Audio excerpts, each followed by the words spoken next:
parte tamén viñamos dunha pandemia e ese foi o motivo, senón esa modificación se hubiera levado a cabo, non as outras.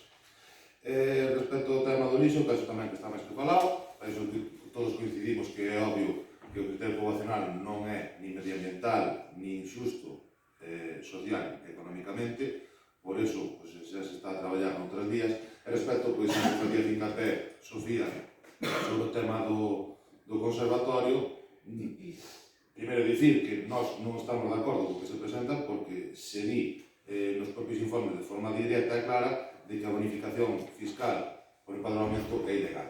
Por lo tanto, nós o que dixemos no pleno que se tratou hai 2 meses era que nós estábamos traballando con outro criterio que é que o criterio de empadronamento sirva para abrir un primeiro plazo para que a xente que está empadronada no Carmiño se poda inscribir primeiro e despois haxe un plazo aberto para todo o mundo. Directamente, volvemos, non sei se me dices que se admiten en base a un acordo, eu non teño ningún volvemos, admítense en base a un debate que se ha tido aquí 1000 veces, que se pudo ter na comisión, que ahora non é o momento. Pero é que estamos nunha nova... Non, só eso. Desde logo nunca se me ocurrira decir, non admitas esta proposta da oposición. Non se me ocurriría.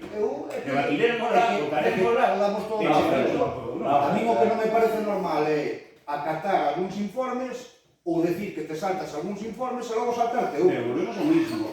É unha opinión. E máis que nada que diga a secretaria. Non teño problema ningún en que se dé a proposta que dixe. Ahora viene ya la propuesta. Esta propuesta ya viene con ya fue a comisión así. No con inadmitirlas.